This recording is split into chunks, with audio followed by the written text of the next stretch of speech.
Dongeng Part 1. Si Tikus yang Nakal.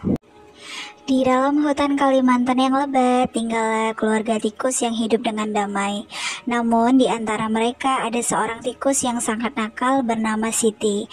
Siti selalu mencari kesenangan tanpa memikirkan akibatnya.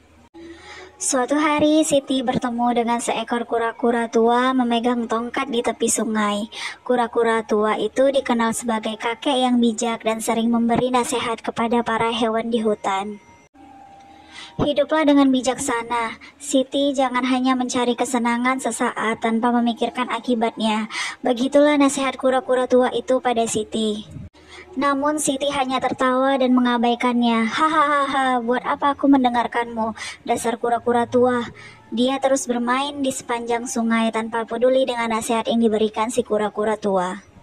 Kemudian musim hujan tiba dan sungai meluap. Siti terjebak di tengah banjir yang deras. Siti pun menjadi panik. Dia berteriak meminta tolong tetapi tidak ada yang mendengarnya. Akhirnya kura-kura tua datang dan menolongnya. Peganglah tanganku Siti, katanya. Siti pun akhirnya selamat. Sejak kejadian itu, Siti menjadi sadar akan kekeliruannya selama ini. Maafkan aku ya paman kura-kura, aku sudah tidak mendengarkan perkataanmu, kata Siti kepada kura-kura tua. Dia pun berjanji dalam hatinya untuk menjadi lebih bijaksana dan tidak lagi menjadi tikus nakal, yang hanya mencari kesenangan tanpa memikirkan akibatnya. Kemudian Siti pulang ke rumah dan meminta maaf kepada kedua orang tuanya. Pa, Ma, aku minta maaf ya, aku sudah menjadi tikus yang nakal, kata Siti menyesal.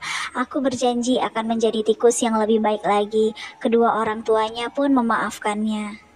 Dongeng Part 2. Teman bermain Sera. Sera adalah anak orang utan yang tinggal di hutan tropis Kalimantan Tengah. Sera sangat pemalu, sehari-hari ia bermain sendirian, melompat dan bergelantung dari dahan ke dahan lain dengan lincah. Suatu hari, pada saat bermain, Sera mendengar suara tepuk tangan. Tepuk tangan itu berasal dari Runi dan Musi, sesama anak orang utan. Runi memuji Sera, "Kamu pintar melompat, Sera. Aku belum bisa melompat sejauh itu." Rupanya Runi dan Musi tidak sengaja melihat Sera melompati dahan dan terkagum dibuatnya. "Kenapa bermain sendirian? Ayo kita bermain bersama," ajak Musi. Sera senang mendengar ajakan itu. Sekarang ia memiliki teman bermain bersama.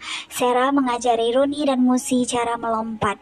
Dengan kelincahannya, Sera juga bisa mendapatkan buah dari dahan pohon yang tinggi untuk mereka santap. "Kenalkan, ini Uta." Suatu hari Musi datang memperkenalkan anak orang utan bernama Uta. Hutan tempat tinggal Uta terbakar, jadi Uta dan keluarganya pindah kemari. Musi menjelaskan. "Kamu Sera kan?" Uta bertanya pada Sera. "Kudengar kamu lincah melompati dahan. Aku juga suka melompati dahan." Sera mengangguk. Kemudian atas usul Runi, Sera dan Uta berlomba melompati dahan sampai ke pohon besar di tepi sungai. Uta sangat gesit dalam melompat. Sera kalah. Runi dan Musi memuji Uta.